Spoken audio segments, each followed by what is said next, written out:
Hello everyone. Good morning, good afternoon, good evening. Welcome to Educare 247. Thank you so much for joining me today. Our topic for today's discussion is 2021 PMP exam. The PMP exam pattern is changing from 2nd of January 2021. In this video, we are going to talk about the new changes which PMI has done with PMP exam and how we are going to prepare for the new format of PMP exam. Please keep watching till the end for detailed information about the exam. There are lot many information which you should not miss, and it's very important for the upcoming exam. So what are the agenda for today's session? In the very beginning, we will talk about few highly important points which PMP aspirants are curious to know. Then we will discuss why PMP exam pattern is changed by PMI. Then we will talk about the current or old pattern. If you are watching the video before 31st December 2020, you can call it current pattern. However, if you are watching the video after 31st December 2020, you must call it the old pattern. Then we will talk about the new pattern. After that, we will discuss about new content outlined by PMI for PMP exam. And at the very last, we will talk about sample task and enablers. Please watch till the end so that you could not miss any valuable information about the new format of PMP exam. Let's discuss few important points about the new format of PMP exam. The first question is when the PMP certification exam is changing. The answer is 2nd January 2021. The next point is would PMBOK 6 also be replaced with next version? The answer is no, as PMI has not yet notified about the updated version of PMBOK 6. However, PMP exam pattern or structure has been changed, so we are expecting to have a new version of PMBOK 6 by early next year or in the first quarter of next year. Till the time, we will continue reading PMBOK 6 to pass our PMP exam. The third point is how many questions would be asked in exam.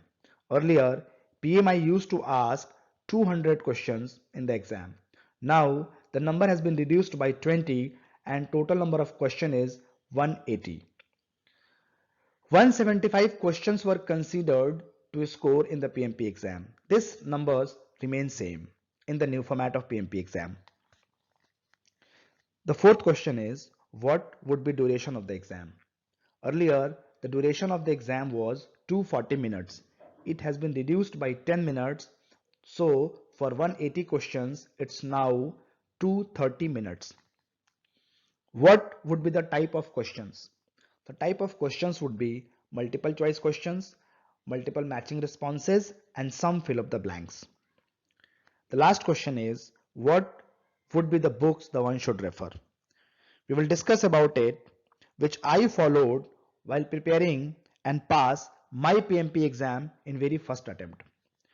The first book which I read is Rita Mulke. I can say one of the best reading material, easy to understand the concept, and it has got very good techniques and methods to pass the PMP exam. The next book which I refer is PMBOK 6. Someone must have a look of PMBOK 6 and go thoroughly with the book and learn the concept thoroughly. The next material which I refer is Head First PMP, which someone may refer. The very important point is I practiced a lot.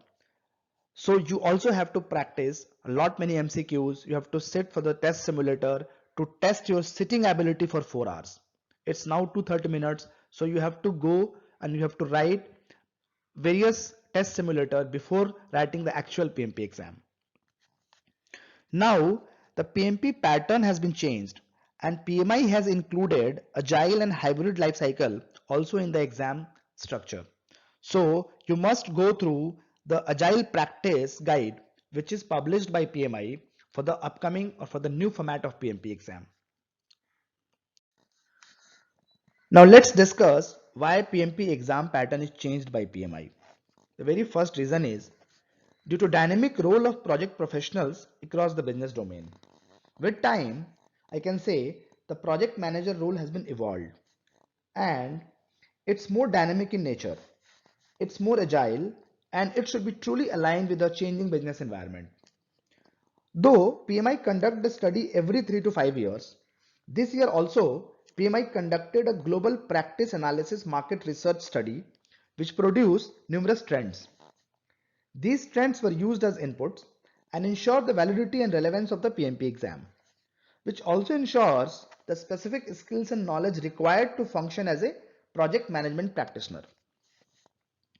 Now, businesses are moving more into agile environment, so PMI has included adaptive and iterative component and the project life cycle also along with predictive life cycle in the new format of PMP syllabus.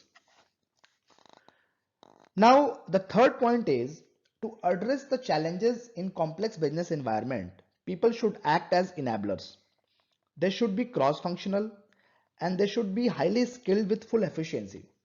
So PMI included people as an important domain in the new format of PMP exam. The last reason is keeping the economic value of businesses in mind, PMI included process and business environment as a new domain and it creates the value with respect to businesses. So the current pattern is the PMI focuses more on process group and knowledge area. So if you see here, I have listed initiating, planning, executing, monitoring and control, and closing as a process group. And there are 10 knowledge area: integration, scope, schedule, cost, risk, stakeholder, communication, resource, quality, and procurement management. So every knowledge area have some processes and these processes are part of these 5 processes group. As an example, in integration, we have a create project charter. So this is one process as a part of initiating process group. On similar way, we have a project management plan. This is a one of the process in integration management as a part of planning process group. On similar fashion, we have a quality as a knowledge area and in which there are 3 processes. The first one is the plan quality, the second one is the manage quality, and the third one is the control quality. So the plan quality is a part of planning process group, manage quality is the executing process group, and the control quality is the monitoring and control process group. So likewise, we have 10 knowledge area divided into these processes group. So altogether we have 49 processes and PMP have been asking questions out of these 49 processes. So the total number of questions they have been asking is 200, out of which 175 questions are considered to score. So as per the new pattern, PMI has come up with the 3 important domains. So the first one is people, the second one is process, and the third one is the business environment. And if you see the next table, I have listed the percentage of questions which would be asked from different domains. So the 42% questions will be asked from people domain, 50% questions would be asked from process, and the remaining 8% would be asked from business environment. Now let's talk about the new content outlined by PMI for upcoming PMP exam. As I said, we will have 3 important domains in the new format. The first one is people, second one is the process, and the third one is the business environment. All 3 domains will have some set of tasks. Let's say each domains will have some set of tasks and each task will have some set of enablers. So altogether for 3 domains, we will have 35 tasks and 133 enablers. And with the new format, we will have the questions based on predictive life cycle as well as on agile or hybrid life cycle. So around 50% of the questions would be from predictive project life cycle and remaining 50% would be from agile or hybrid project life cycle. Now let's understand a task and enablers by taking an example. I'm taking people domain as an example. So under people domain, one task is, as a project manager, we must address and remove impediments, obstacles, and blockers for the team. You can see this task is related with the people and it must be resolved for the team. In order to accomplish this task, we have some set of enablers. So enablers are nothing but methods or techniques or solutions which are available to resolve the issue. Now if you see here for this particular task, the enablers are, first of all, we have to determine the critical impediments, obstacles and blockers for the team.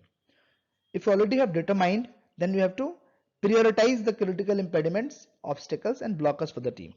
After that, you have to use your network to implement solutions to remove impediments, obstacles and blockers.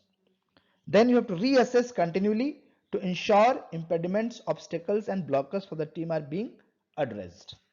I'll take an example. I have been working as a project manager since last 5 and 6 years. So team comes up with various issues. Let's say I'm working in a software development environment and teams comes up with an issue in which they're not able to log in into database. They want to run some scripts. So what your duty as a project manager is, you have to get this particular issue resolved. And this particular issue you have to reach to database administrator in order to get the right username or password or whatever issues underlying the database, it must be resolved.